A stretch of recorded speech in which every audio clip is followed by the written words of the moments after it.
My father was quite the scion of my family. He had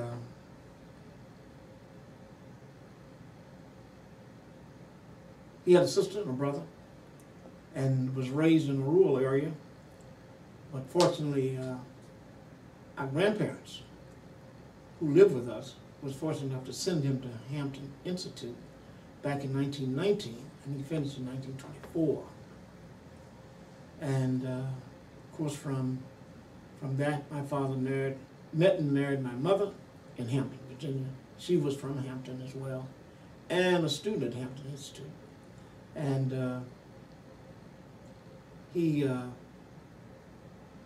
was an accomplished and professional brick mason to begin with. And right after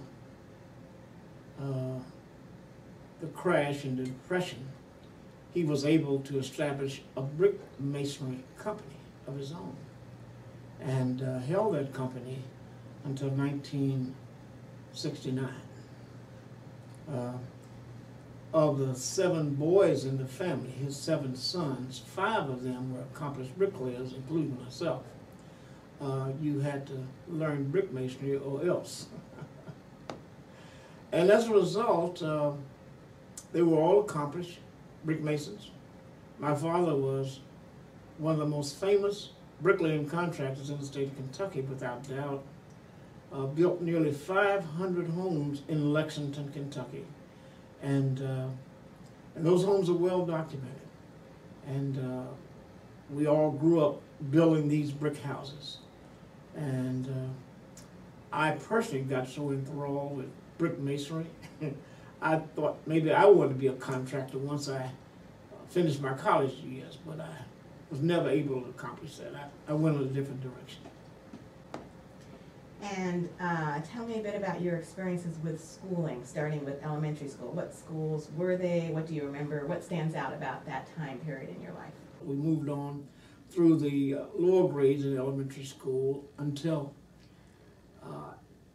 my time in Lexington, my hometown, was interrupted by the Depression. Things were real tough for large families at that time. And as a result, my sister and I were sent to live with my mother's brother and his wife in Clinton, Tennessee for 2 years, being schooled in a one-room schoolhouse with my aunt teaching all 8 grades in one room in Clinton, Tennessee, which was quite an experience. Those 2 years I remember vividly with my sister, and it was just a great time.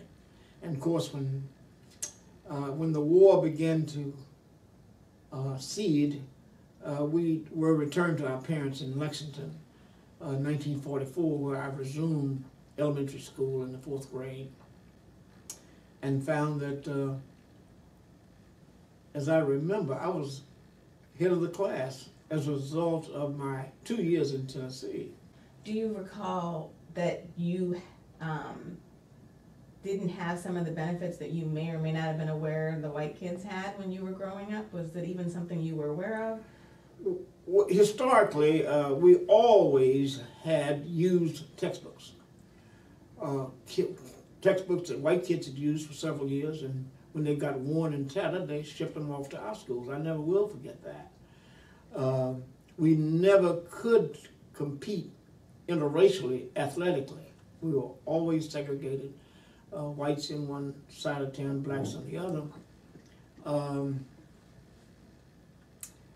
But I think we were blessed a bit because there was some tolerance, some racial tolerance in my hometown, but it was still Kentucky.